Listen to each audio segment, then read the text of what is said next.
केरल के त्रिशूर में पीएम मोदी की रैली। पीएम बोले, केरल में पर्यटन की बहुत संभावनाएं, केरल के पर्यटन स्थलों को हम बनाएंगे ग्लोबल। पीएम मोदी बोले, बीजेपी का संकल्प पत्र, देश का संकल्प पत्र, आयुष्मान योजना, मोदी की गारंटी, केरल में मिलती रहेंगी सस्ती दवाएं। यूपी सीएम योगी आदित्यनाथ की प्रेस कॉन्फ्रेंस, कहा युवा, महिला, गरीब, किसान पर बीजेपी का फोकस, मोदी की गारंटी पर देश को विश्वास। सीएम योगी बोले, बीजेपी घोषणा पत्र नहीं संकल्प पत्र जारी करती है, पीएम का विजन हम सबका मिशन। सीएम योगी ने पीएम मोदी की 10 गारंटियों का जिक्र किया, कहा पिछले 10 सालों में पीएम मोदी ने अपने कामों से बदला देश। एमपी सीएम मोहन यादव ने भोपाल में प्रेस कॉन्फ्रेंस कर बीजेपी के संकल्प पत्र में शामिल खास बिंदुओं से कराया अवगत। प्रदेश अध्यक्ष वीडी शर्मा समेत कई नेता रहे मौजूद। नागपुर में बोले डिप्टी सीएम फडणवीस, बीजेपी का संकल्प पत्र पीएम मोदी की गारंटी, ये गरीबों, महिलाओं समेत सभी के लिए लॉन्ग टर्म विजन।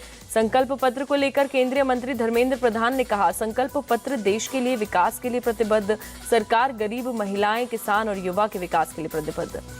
जर्मनी में बीजेपी की जीत के लिए हवन। म्यूनिख के शिवालयम मंदिर में मोदी का परिवार ने आयोजन किया। 100 से ज्यादा लोगों ने उसमें हिस्सा लिया। बीजेपी के संकल्प पत्र को कांग्रेस सांसद मुकुल वासनिक ने जुमला पत्र बताया। बोले, 10 साल पहले बीजेपी ने देश से कई वादे किए, पहले ये बताएं कि उन्होंने कितने वादे पूरे किए। कन्हैया कुमार को उत्तर पूर्वी दिल्ली से कांग्रेस का टिकट मिलने पर बोले गिरिराज सिंह, कहा कांग्रेस के पास उम्मीदवारों की कमी, कोई ताकत नहीं जो मनोज तिवारी को हरा सके। मनोज तिवारी के खिलाफ चुनाव लड़ने पर बोले कन्हैया कुमार, कहा व्यक्ति महत्वपूर्ण नहीं, विचार और मुद्दा महत्वपूर्ण, बीजेपी काम नहीं सिर्फ विपक्ष को परेशान कर रही। कांग्रेस प्रत्याशी कन्हैया कुमार पर बोले मनोज तिवारी 40 दिन की विजिट पर आए टुकड़े टुकड़े गैंग वाले कन्हैया कुमार, पीएम के कामों पर डाले नजर।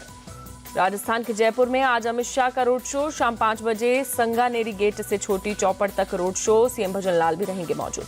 यूपी के डिप्टी सीएम केशव मौर्य बोले, विपक्ष के सभी नेताओं को दृष्टि दोष, विपक्षी नेताओं को हुआ बीजेपी के विरोध का मानसिक रोग।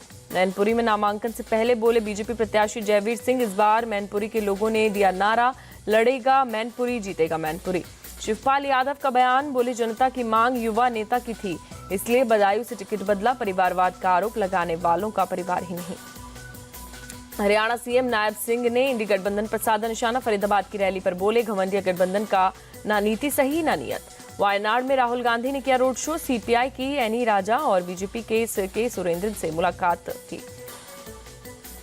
तमिलनाडु के नीलगिरी में राहुल गांधी, थलूर में लोगों से की मुलाकात, अपनी पार्टी के लिए मांगे वोट। बीजेपी के संकल्प पत्र पर राहुल के बयान पर बोले डिप्टी सीएम अरुण साव, राहुल गांधी और कांग्रेस मुद्दा विहीन, वे जिन पर बोल रहे हैं उन मुद्दों के लिए कुछ नहीं किया। तेजस्वी यादव ने बीजेपी पर बोला हमला, कहा असली मुद्दों पर अगर बीजेपी चुनाव लड़ेगी तो 100 सीट भी नहीं जीत पाएगी। मंदिर, मस्जिद, हिंदू मुस्लिम के मुद्दे पर चुनाव लड़ती है बीजेपी। जेडीयू नेता नीरज कुमार ने बोले, लालू और हेमंत सोरेन ने भ्रष्टाचार के आरोप में इस्तीफा दिया। केजरीवाल को भी लालू और हेमंत सोरेन के इस्तीफे देने की सलाह दी। पीएम के बिहार दौरे पर आरजेडी नेता रोहिणी आचार्य का तंज, कहा अब इनका हेलीकॉप्टर नाचेगा, पीएम के पास महंगाई और बेरोजगारी पर कोई जवाब नहीं। संजय राउत ने बीजेपी पर निशाना साधा, बोले महाराष्ट्र में एक नया खेल चल रहा है, बीजेपी ने चंदा दो धंधा लो का 8000 करोड़ का खेल किया।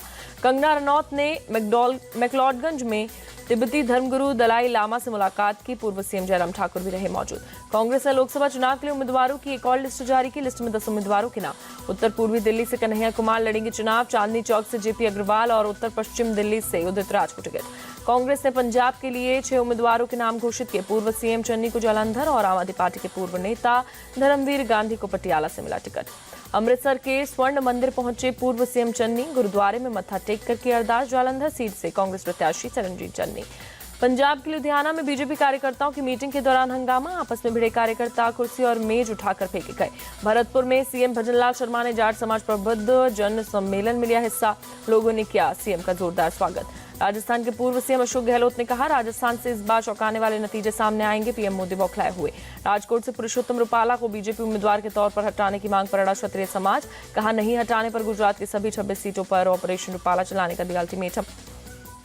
मांड्या में महिला कांग्रेस के प्रदर्शन पर बोले पूर्व सीएम कुमार स्वामी, उनके पास कोई काम नहीं इसलिए वे कर रहे हैं विरोध।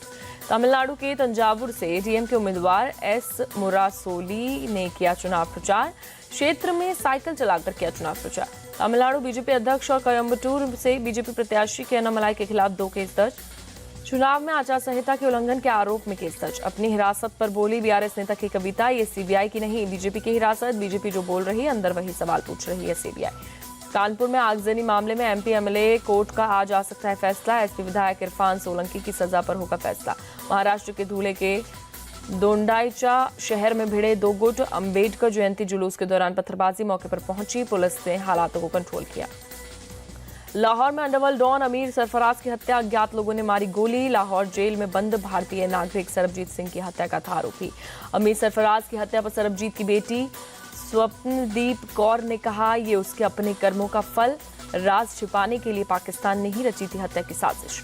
सलमान खान के घर के बाहर हुई फायरिंग के बाद दिल्ली पुलिस की क्राइम ब्रांच और स्पेशल सेल एक्टिव हुई। शूटर्स के हरियाणा के तार जोड़ने के बाद हरियाणा पुलिस भी हुई एक्टिव। सलमान खान के घर पर फायरिंग करने वाले शूटर्स की तलाश में जुटी पुलिस को शूटर्स के मुंबई से बाहर निकलने की आशंका। फायरिंग में इस्तेमाल बाइक पुलिस ने की बरामद। मुजफ्फरनगर में बड़ा हादसा, लेंटर उठाने के दौरान गिरी छत, मलबे में दबकर 2 लोगों की मौत, एक की हालत गंभीर।